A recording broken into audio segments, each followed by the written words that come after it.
Hello student, ಈ ಒಂದು ವಿಡಿಯೋದಲ್ಲಿ ನಾವು ನಿಮ್ಮ ಸೆಕೆಂಡ್ PUC ಮೊದಲನೇ ಭಾಗ ಸೂಕ್ಷ್ಮ ಅರ್ಥಶಾಸ್ತ್ರದಲ್ಲಿ ಬರುವಂತಹ ಒಂದು ಅಂಕದ ಮುಖ್ಯ ಪ್ರಶ್ನೋತ್ತರಗಳ ಬಗ್ಗೆ ನೋಡೋಣ.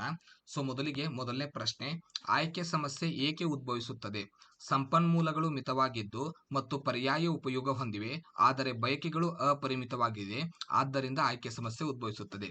ಏಕೆ ಆಯ್ಕೆ ಸಮಸ್ಯೆ ಬರುತ್ತೆ ಅಂದ್ರೆ, ಸಂಪನ್ಮೂಲಗಳು ಮಿತವಾಗಿವೆ, ಅವು ಪರ್ಯಾಯ ಉಪಯೋಗ ಹೊಂದಿವೆ, ಆದರೆ ಬಯಕೆಗಳು ಮಾತ್ರ ಅಪರಿಮಿತವಾಗಿವೆ. ಆ ಬಯಕೆಗಳನ್ನು ತೃಪ್ತಿಪಡಿಸುವ ಸಾಧನಗಳು ಕಡಿಮೆ ಇವೆ ಮತ್ತು ಪರ್ಯಾಯ ಉಪಯೋಗ ಹೊಂದಿವೆ, ಆದ್ದರಿಂದ ಆಯ್ಕೆ ಸಮಸ್ಯೆ ಉದ್ಭವಿಸುತ್ತದೆ. ಕೇಂದ್ರೀಯ ಯೋಜಿತ ಅರ್ಥವ್ಯವಸ್ಥೆ ಎಂದರೇನು? ಯಾವ ಅರ್ಥವ್ಯವಸ್ಥೆಯಲ್ಲಿ ಆರ್ಥಿಕ ಚಟುವಟಿಕೆಗಳನ್ನು ಸರ್ಕಾರ ನಿಯಂತ್ರಿಸುತ್ತದೆ ಮತ್ತು ನಿರ್ವಹಿಸುತ್ತದೆ ಅದನ್ನು ಕೇಂದ್ರೀಯ ಯೋಜಿತ ಅರ್ಥವ್ಯವಸ್ಥೆ ಅಂತ ಕರಿತೀವಿ. ಜಗತ್ತಿನಲ್ಲಿ 3 ರೀತಿಯ ಅರ್ಥವ್ಯವಸ್ಥೆ ಇದೆ: ಕೇಂದ್ರೀಯ ಅರ್ಥವ್ಯವಸ್ಥೆ, ಮಾರುಕಟ್ಟೆ ಅರ್ಥವ್ಯವಸ್ಥೆ ಮತ್ತು ಮಿಶ್ರ ಅರ್ಥವ್ಯವಸ್ಥೆ. ಯಾವ ಅರ್ಥವ್ಯವಸ್ಥೆಯನ್ನ ಸರ್ಕಾರ ನಡೆಸುತ್ತೆ, ಕೇಂದ್ರ ಸರ್ಕಾರ ನಡೆಸುತ್ತೆ, ಅದನ್ನ ಕೇಂದ್ರೀಯ ಯೋಜಿತ ಅರ್ಥವ್ಯವಸ್ಥೆ ಅಂತ ಕರಿತೀವಿ. ನೆಕ್ಸ್ಟ್ ಪ್ರಶ್ನೆ, ಮಾರುಕಟ್ಟೆ ಅರ್ಥವ್ಯವಸ್ಥೆ ಎಂದರೇನು? ಯಾವ ಅರ್ಥವ್ಯವಸ್ಥೆಯಲ್ಲಿನ ಆರ್ಥಿಕ ಚಟುವಟಿಕೆಗಳನ್ನ ಖಾಸಗಿ ವಲಯ ನಿಯಂತ್ರಿಸುತ್ತದೆಯೋ ಮತ್ತು ನಿರ್ವಹಿಸುತ್ತದೆಯೋ ಅದನ್ನ ಮಾರುಕಟ್ಟೆ ಅರ್ಥವ್ಯವಸ್ಥೆ ಎನ್ನುತ್ತೇವೆ. ಅಂದ್ರೆ ಖಾಸಗಿ ವಲಯದ ನಿಯಂತ್ರಣ ಮತ್ತು ಖಾಸಗಿ ವಲಯದ ಹತೋಟಿಯಲ್ಲಿರುವಂತಹ ಅರ್ಥವ್ಯವಸ್ಥೆಯನ್ನ ಮಾರುಕಟ್ಟೆ ಅರ್ಥವ್ಯವಸ್ಥೆ ಅಂತ ಕರಿತೀವಿ. 4ನೇ ಪ್ರಶ್ನೆ, ಸೂಕ್ಷ್ಮ ಅರ್ಥಶಾಸ್ತ್ರ ಎಂದರೇನು?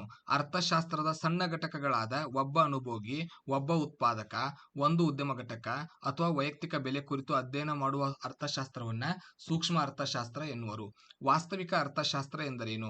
ಒಂದು ಅರ್ಥವ್ಯವಸ್ಥೆಯಲ್ಲಿ ವಿವಿಧ ಕಾರ್ಯತಂತ್ರಗಳು ವಾಸ್ತವಿಕವಾಗಿ ಹೇಗೆ ಕಾರ್ಯನಿರ್ವಹಿಸುತ್ತವೆ ಎಂಬುದನ್ನು ಅಧ್ಯಯನ ಮಾಡುವ ಶಾಸ್ತ್ರವನ್ನು ವಾಸ್ತವಿಕ ಅರ್ಥಶಾಸ್ತ್ರ ಎನ್ನುವರು. ಮಾದರಿ ಅರ್ಥಶಾಸ್ತ್ರ ಎಂದರೇನು? ಒಂದು ಅರ್ಥವ್ಯವಸ್ಥೆಯಲ್ಲಿ ವಿವಿಧ ಕಾರ್ಯತಂತ್ರಗಳು ನೈತಿಕ ದೃಷ್ಟಿಯಿಂದ ಹೇಗಿರಬೇಕು ಎಂದು ಹೇಳುವ ಅರ್ಥಶಾಸ್ತ್ರವನ್ನು ಮಾದರಿ ಅರ್ಥಶಾಸ್ತ್ರ ಎನ್ನುತ್ತೇವೆ. ತುಷ್ಟಿಗುಣ ಎಂದರೇನು? ಮಾನವನ ಬಯಕೆಯನ್ನು ತೃಪ್ತಿಪಡಿಸಲು ಸರಕಿನಲ್ಲಿರುವ ಶಕ್ತಿಗೆ ಅಥವಾ ಸರಕಿನಲ್ಲಿರುವ ಸಾಮರ್ಥ್ಯಕ್ಕೆ ತುಷ್ಟಿಗುಣ ಎನ್ನುವರು.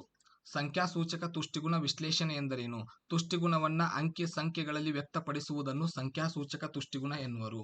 ಬಜೆಟ್ ರೇಖೆ ಎಂದರೇನು? ನಿರ್ದಿಷ್ಟ ಆದಾಯದಲ್ಲಿ ಮಾರುಕಟ್ಟೆ ಬೆಲೆಯಲ್ಲಿ ಕೊಂಡುಕೊಳ್ಳಲು ಲಭ್ಯವಿರುವ 2 ಸರಕುಗಳ ಸಂಯೋಜನೆಯ ರೇಖೆಯನ್ನು ಬಜೆಟ್ ರೇಖೆ ಎನ್ನುವರು. MRS ವಿಸ್ತರಿಸಿ. MRS ಅಂದ್ರೆ ಸೀಮಾಂತ ಬದಲಿಕೆಯ ದರ. ನೆಕ್ಸ್ಟ್ ಪ್ರಶ್ನೆ, ಔದಾಸೀನ್ಯ ವಕ್ರ ರೇಖೆ ಎಂದರೇನು? ಒಂದೇ ಪ್ರಮಾಣದ ತೃಪ್ತಿಯನ್ನು ನೀಡುವ 2 ವಸ್ತುಗಳು ಬೇರೆ ಬೇರೆ ಸಂಯೋಜನೆಯನ್ನು ಪ್ರತಿನಿಧಿಸುವ ವಕ್ರರೇಖೆಯನ್ನು ಔದಾಸೀನ್ಯ ವಕ್ರರೇಖೆ ಎನ್ನುತ್ತೇವೆ. ಒಟ್ಟು ಉತ್ಪನ್ನ ಎಂದರೇನು? ಒಂದು ನಿರ್ದಿಷ್ಟ ಅವಧಿಯಲ್ಲಿ ನಿರ್ದಿಷ್ಟ ಉತ್ಪಾದನಾಂಗ ಬಳಸಿ ಉತ್ಪಾದನೆ ಮಾಡಿದ ಎಲ್ಲಾ ಸರಕು ಸೇವೆಗಳ ಪ್ರಮಾಣವನ್ನು ಒಟ್ಟು ಉತ್ಪನ್ನ ಎನ್ನುವರು. ಸರಾಸರಿ ಉತ್ಪನ್ನ ಎಂದರೇನು? ಬದಲಾಗುವ ಉತ್ಪಾದನಾಂಗದ ಪ್ರತಿ ಘಟಕದ ಉತ್ಪನ್ನವನ್ನು ಸರಾಸರಿ ಉತ್ಪನ್ನ ಎನ್ನುವರು. ಸೀಮಾಂತ ಉತ್ಪನ್ನ ಎಂದರೇನು?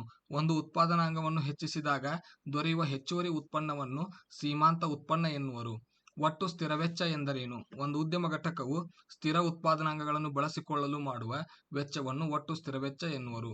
ಸರಾಸರಿ ಸ್ಥಿರ ವೆಚ್ಚ ಎಂದರೇನು? ಉತ್ಪಾದನೆಯಲ್ಲಿ ಮಾಡಲಾದ ಪ್ರತಿ ಘಟಕದ ವೆಚ್ಚವನ್ನು ಸರಾಸರಿ ಸ್ಥಿರ ವೆಚ್ಚ ಎನ್ನುವರು. ಸಾಮಾನ್ಯ ಲಾಭ ಎಂದರೇನು? ಒಂದು ಉದ್ಯಮ ಸಂಸ್ಥೆಯು ತನ್ನ ಅಸ್ತಿತ್ವವನ್ನು ಹಿಡಿದಿಟ್ಟುಕೊಳ್ಳಲು ಗಳಿಸಬೇಕಾದ ಕನಿಷ್ಠ ಲಾಭವನ್ನು ಸಾಮಾನ್ಯ ಲಾಭ ಎನ್ನುವರು. ಅಸಾಮಾನ್ಯ ಲಾಭ ಎಂದರೇನು? ಒಂದು ಉದ್ಯಮ ಘಟಕವು ಗಳಿಸುವ ಸಾಮಾನ್ಯ ಲಾಭಕ್ಕಿಂತ ಅಧಿಕ ಲಾಭವನ್ನು ಅಸಾಮಾನ್ಯ ಲಾಭ ಎನ್ನುವರು.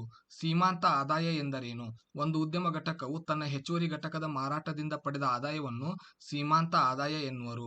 ಮಾರುಕಟ್ಟೆ ಸಮತೋಲನ ಎಂದರೇನು? ಮಾರುಕಟ್ಟೆಯಲ್ಲಿ ಎಲ್ಲಾ ಅನುಭೋಗಿಗಳು, ಎಲ್ಲಾ ಉದ್ಯಮ ಘಟಕಗಳು ಹೊಂದಾಣಿಕೆಯಾಗುವ ಸನ್ನಿವೇಶವನ್ನು ಮಾರುಕಟ್ಟೆ ಸಮತೋಲನ ಎನ್ನುವರು. ನೆಕ್ಸ್ಟ್ ಪ್ರಶ್ನೆ, ಸಮತೋಲನ ಬೆಲೆ ಎಂದರೇನು? ಬೇಡಿಕೆ ಮತ್ತು ಪೂರೈಕೆ ರೇಖೆಗಳೆರಡೂ ಪರಸ್ಪರ ಛೇದಿಸಿ ನಿರ್ಧಾರವಾಗುವ ಬೆಲೆಯನ್ನು ಸಮತೋಲನ ಬೆಲೆ ಎನ್ನುವರು. ಬೆಲೆ ಮಿತಿ ಎಂದರೇನು? ಸರ್ಕಾರ ಸರಕು ಮತ್ತು ಸೇವೆಗಳ ಬೆಲೆಯ ಮೇಲೆ ನಿಗದಿಪಡಿಸುವ ಗರಿಷ್ಠ ಮಿತಿಯನ್ನು ಬೆಲೆ ಮಿತಿ ಎನ್ನುವರು. ಬೆಲೆ ಅಂತಸ್ತು ಎಂದರೇನು? ಸರ್ಕಾರ ಸರಕು ಸೇವೆಗಳ ಮೇಲೆ ವಿಧಿಸುವ ಬೆಲೆಯ ಕನಿಷ್ಠ ಮಿತಿಯನ್ನು ಬೆಲೆ ಅಂತಸ್ತು ಎನ್ನುವರು. ಆರ್ಥಿಕ ಏಜೆಂಟರು ಎಂದರೆ ಯಾರು? ಅನುಭೋಗಿಗಳು, ಉತ್ಪಾದಕರು, ಸರ್ಕಾರ ಮತ್ತು ನಿಗಮಗಳು.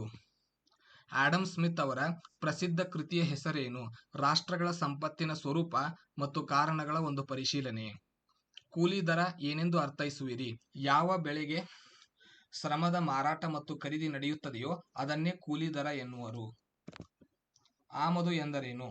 ರಾಷ್ಟ್ರ ಬೇರೆ ಬೇರೆ ರಾಷ್ಟ್ರಗಳಿಂದ ಸರಕು ಅಥವಾ ಸೇವೆಗಳನ್ನು ತರಿಸಿಕೊಳ್ಳುವ ಅಥವಾ ಖರೀದಿಸುವ ಚಟುವಟಿಕೆಯನ್ನು ಆಮದು ಎನ್ನುವರು. ಯಾವುದ ಕಾಯ್ದೆಯ ಪ್ರಕಾರ ಕಾರ್ಮಿಕ ಕೂಲಿ ಅಥವಾ ವೇತನ ಕಡಿಮೆಯಾಗುವುದಿಲ್ಲ ಎಂದು ನಿರ್ಧರಿಸಲಾಗಿದೆ? ಅಂದ್ರೆ ಕಾರ್ಮಿಕರ ಕೂಲಿಯನ್ನು ನಿರ್ಧರಿಸುವ ಕಾಯ್ದೆ ಯಾವುದು ಅಂತ ಕೇಳದಂತೆ ಪ್ರಶ್ನೆ. ಕನಿಷ್ಠ ಕೂಲಿ ಕಾಯ್ದೆ. ಇದರ ಪ್ರಕಾರ ನಿರ್ಧರಿಸಲಾಗುತ್ತದೆ. ಆದಾಯ ಲೆಕ್ಕಾಚಾರ ಮಾಡುವ ಸೂತ್ರ ತಿಳಿಸಿ. AR is equal to TR divided by Q.